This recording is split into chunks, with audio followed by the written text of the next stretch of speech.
Welcome to the Queer Confidence Podcast, the podcast to help you become your most confident queer self. I'm your host, he, she, they, Coach Alex Ray, and I haven't always been this confident. In fact, I used to be super insecure. And through this show, I want to share with you what's worked for me, my clients, and my guests so that you can become more confident. Hello, unicorns. Welcome. How have you been enjoying this series? This exploration into the gay porn world has just been one of my favorite series on the podcast. And I know I always say that. Everything's my favorite. I'm so excited. It's been really neat though, talking with Davey Wavy, with Nick, the sex coach that we brought on the podcast, with these porn stars / creators / models.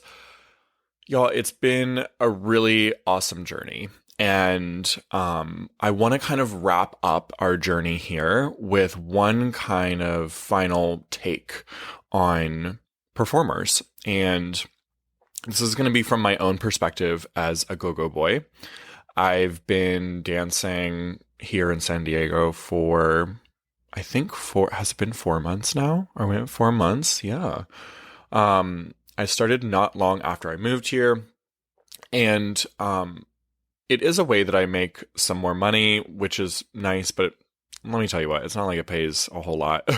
I think it can probably, if I were to do it more. But I'm doing it more for fun because I really enjoy being out in the crowds. I love performing. I'm sure that is not a surprise for any of you. And I love dancing. I love just shaking my body to the beat. It's so fun and refreshing for me. So it's been a really fun way to get out and be in the gay community here, but without also having any pressure to drink, because I get to just be there. I get to dance. I get to perform. I get to do all the things I love without needing to do the things that I don't love, which I don't like drinking anymore. And so I did always feel pressure when going out, especially with new people. And trying to make new friends in the area, that there's like this expectations that I would drink and I wouldn't. And then having to deal with sloppy drunk friends is, I don't know, it's just uncomfortable. It's not fun for me. So this is a way that I can be in the community in a way that I really enjoy. So perspective number one that I want to offer you today is exactly that you can cater your, get creative in how you cater your experiences to be something that you enjoy. You don't have to, go out and, in a way that you don't want to.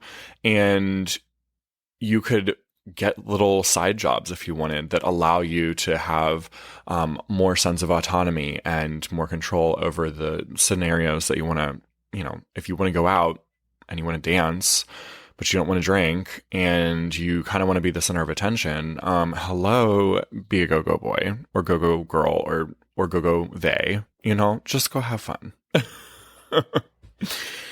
Okay, so as a performer, though, I have really seen another side to the community, and it's something that really disappointed me because I was had this fantasy, hey, we're different in the queer community. We are so much more respectful of each other.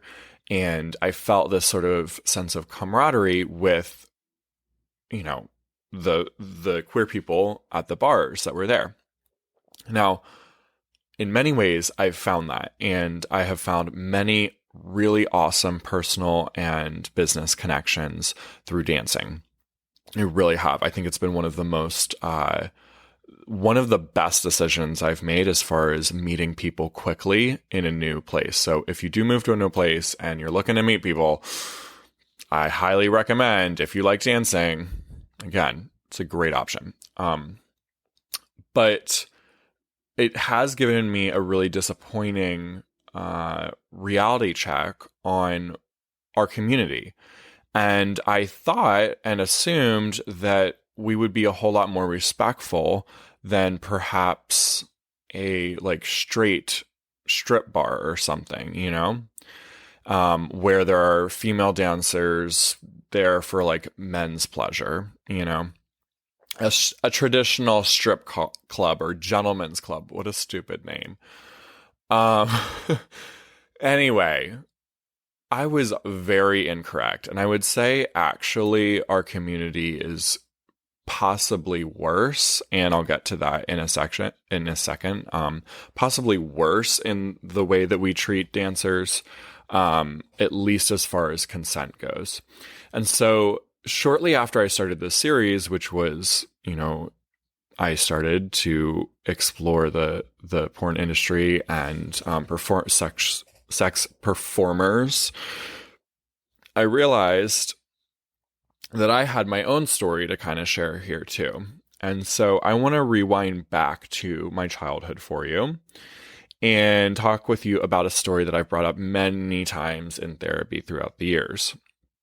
And it is that when I was about 7 years old, we were at the pool with some friends, and this friend, who was like a year, almost 2 years older than me, told me, hey, let's go to the bathroom real quick. And I said, okay. And so we went to the bathroom at the pool, and he encouraged me to like, hey, we're gonna pull down our pants and we're gonna touch our penises together. And after we, at 6 years old or 7 years old, I didn't understand anything other than there was curiosity for what do other people's bodies look like, right? And after that, he goes, okay, we just had sex, and then ran out of the bathroom. And I remember feeling so much shame and humiliation and just this overwhelming sense that I've done something wrong.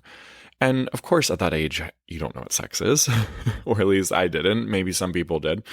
But I did not know what sex was, other than I knew it was something that was for adults only, and like you were supposed to be married, and that was that. And so I felt a whole lot of shame, and I didn't feel like I could go to my parents to talk with them about it. I felt like I had done something wrong and that it was my fault.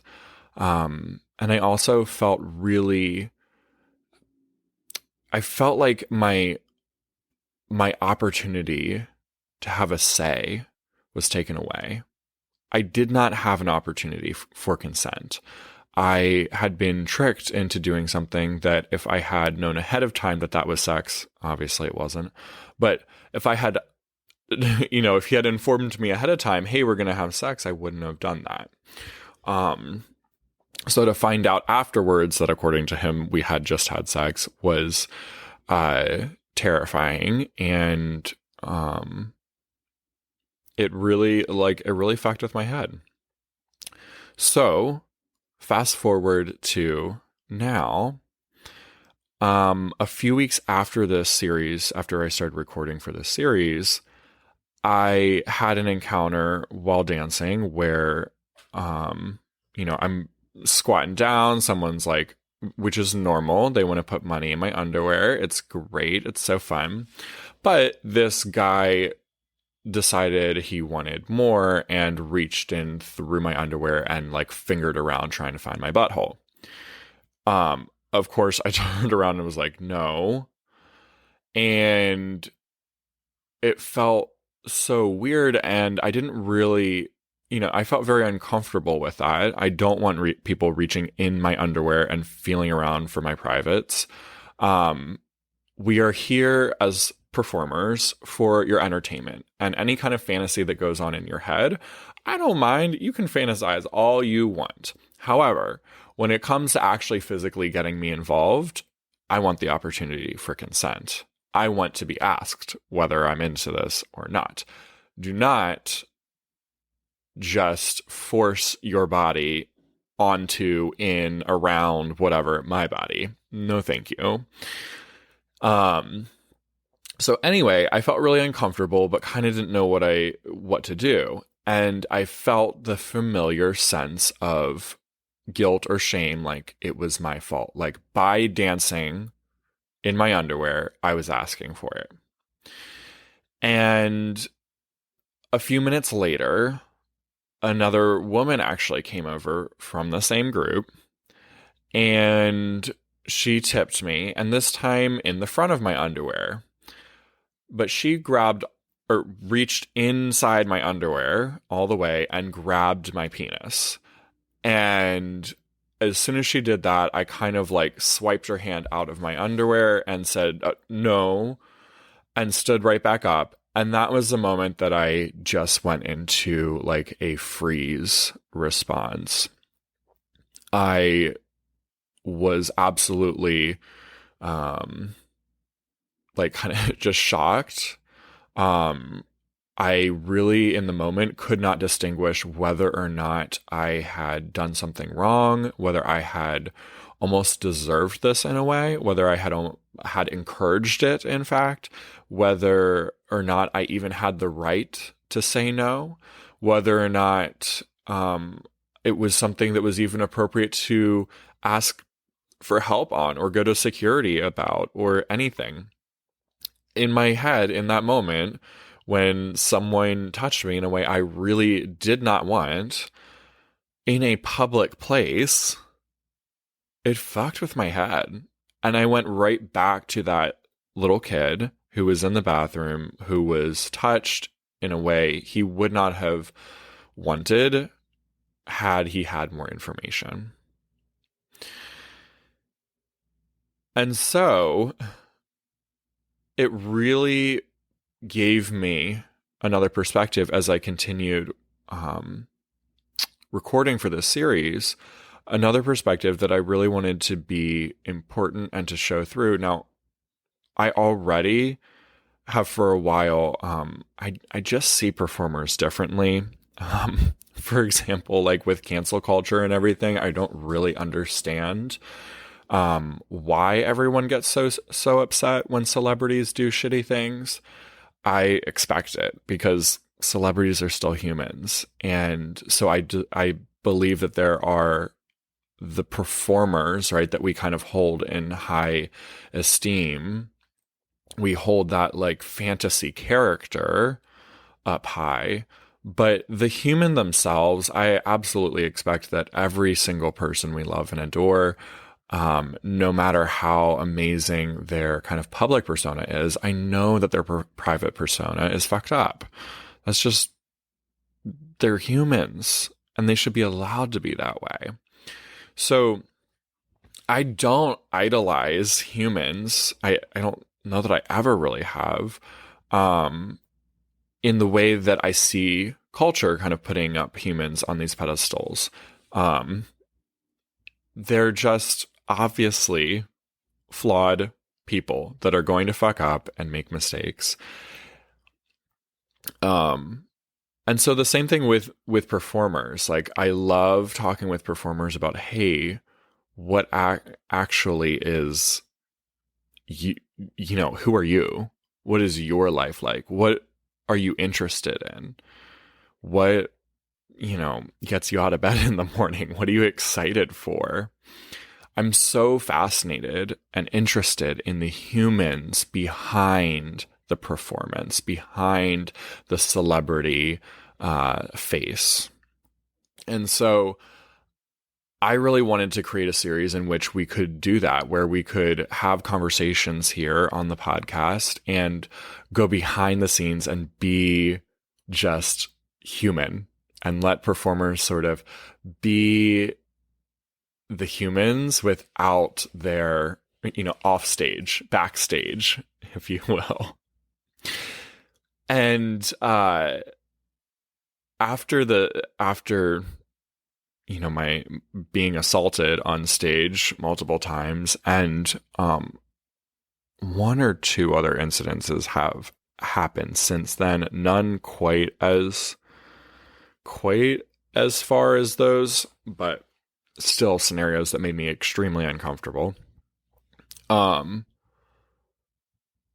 really decided it was appropriate for me to kind of conclude this series with my own story, because I really want to humanize the industry, and I want to help you just think about how the humans that we love to watch perform, whether these are drag queens, porn stars, dancers, celebrities, music artists, anyone. There is a performer that you see.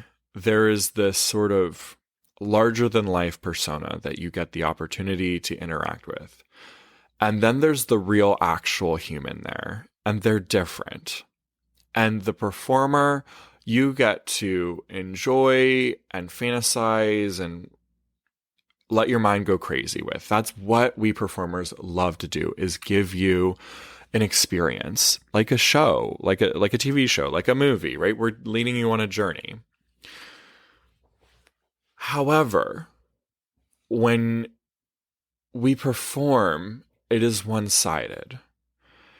We perform to lead you on an experience and for you to have the experience you want in your head.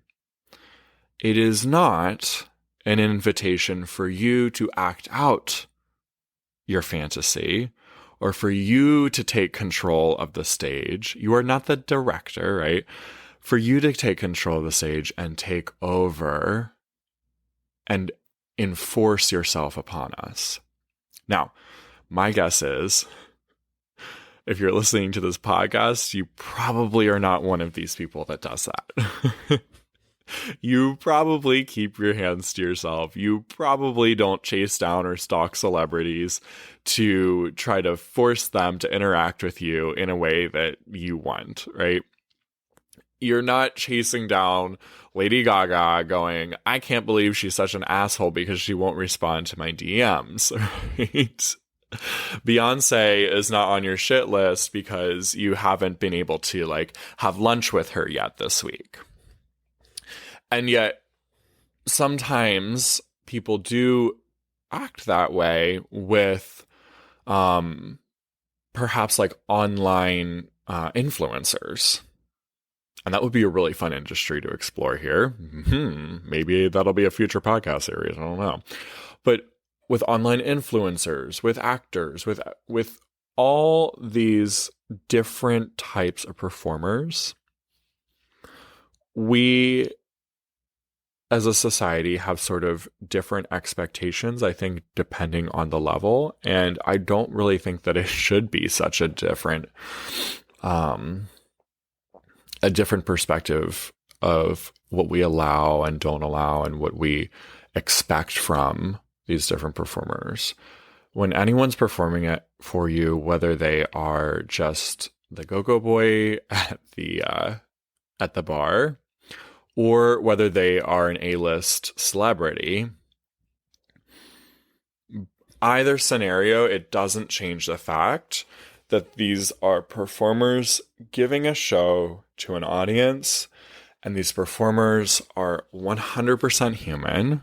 They've got flaws and traumas, just like every other human.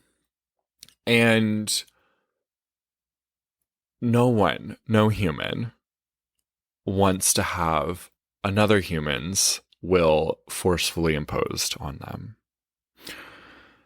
And so, just to give you a little bit of an update on how I've been handling the scenario, I'm so thankful, first of all, that I have a very, very supportive boyfriend who has been there for me through all of this, and who I've been able to share this with.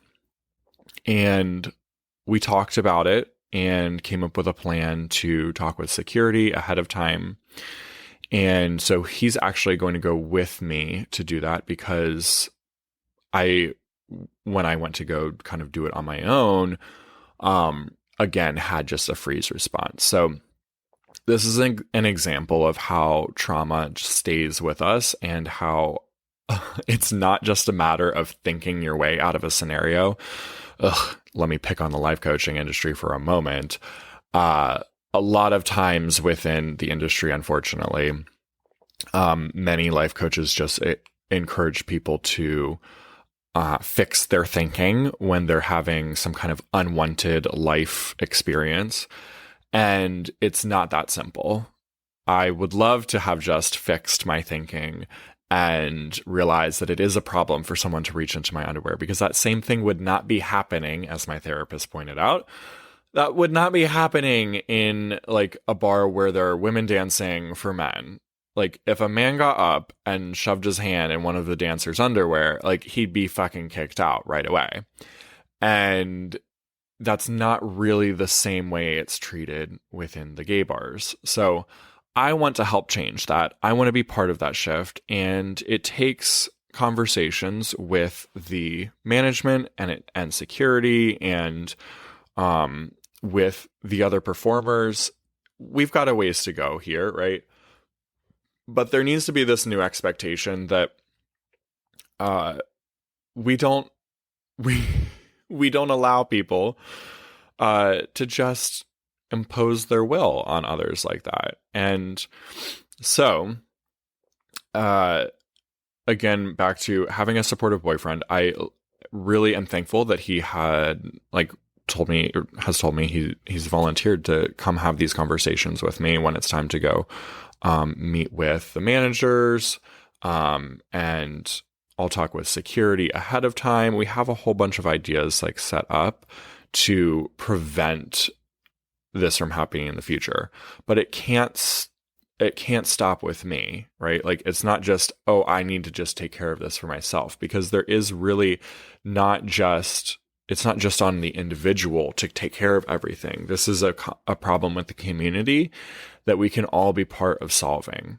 So I highly recommend, if you ever see someone doing something that you're like, oh my God, okay, I'm pretty sure that person is making that performer really uncomfortable, speak up if you can. Say something.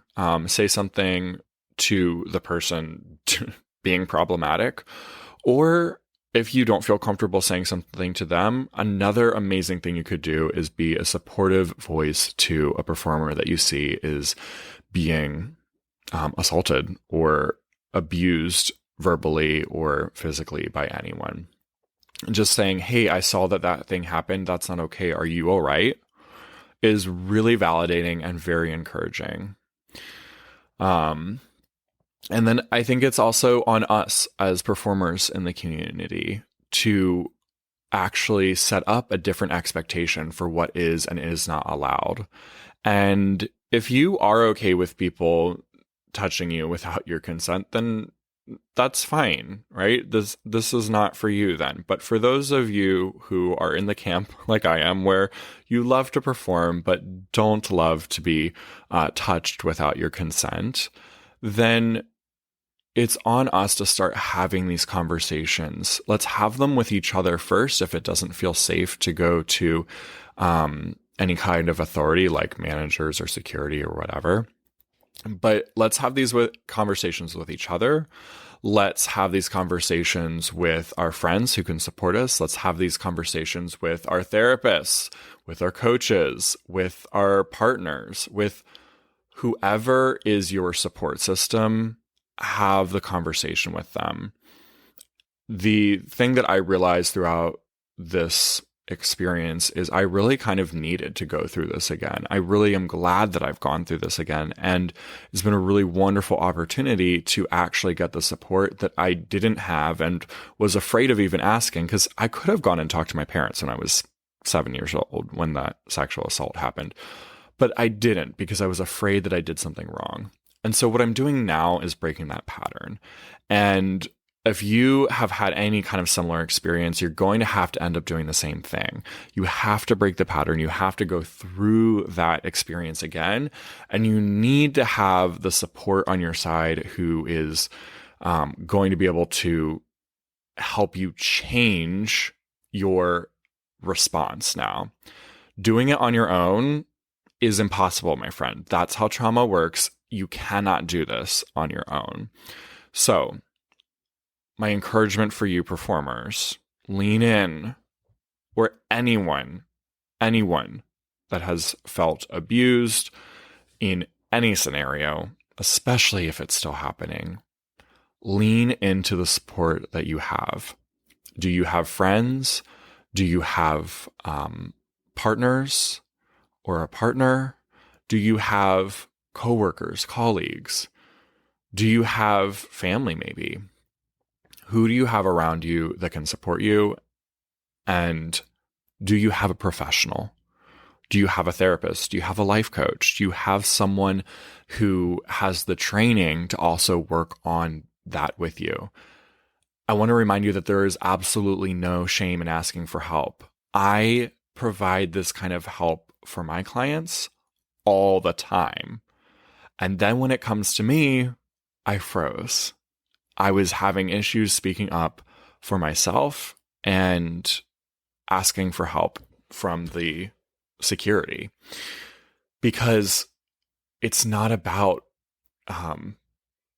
it's not possible in these scenarios when you're going through trauma. It's not possible for you to just do it on your own. It's not about just changing your thinking or just being more confident. You actually have to have the outside support to practice it. And my friend, that is where confidence comes from. It's from knowing that you are not on your own. If you were on your own, then confidence would just be stupidity. To be on your own and do all of your life alone is not healthy, is not good, is not admirable, and it is what we encourage in our culture. And I'm just not here for it. That is not the truth. We are not meant to be doing life solo.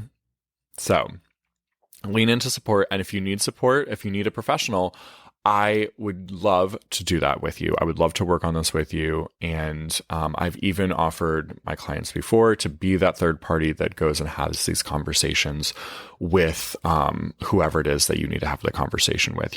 I can be a teammate for you in that conversation. So that is that.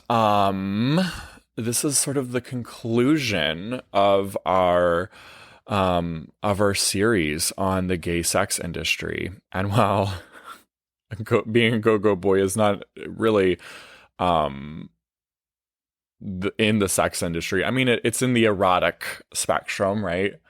I just thought it was appropriate to share this story with you and share this insight with you. So thanks for being here today. It's been an absolute pleasure. And let's take these 3 takeaways. 1, support. You deserve to be supported, and you are a powerful force who can be such an awesome support to others. Autonomy. Every human is born with autonomy that deserves respect. So let's not force ourselves on other people. Let's not take away their autonomy, and let's encourage other people when they say no. Let's encourage autonomy amongst each other in the community. And consent. Let's encourage consent. Let's ask, and let's normalize being asked. When someone does something to you that is not consensual without asking, it is wrong. They are in the wrong, no matter what you've done. Even me dancing in my underwear is not consent for someone to touch my private parts. It is permission for them to watch and observe and enjoy. But you want to touch, you gotta ask. And we are not naked in the bedroom, and we are not here to have sex with each other. So those 3, support, autonomy, consent. Every human can give them, and every human deserves having them. Thanks for being here today. It's been a pleasure. And I'll see you on the next episode. If you enjoyed this episode, don't keep it to yourself. Share it with a friend so they too can become more confident. You can also help more people find the show by leaving a 5-star review wherever you listen. And if you want to become a more confident queer with support from yours truly, head to coachalexray.com or use the link down in the show notes. I'm looking forward to working with you.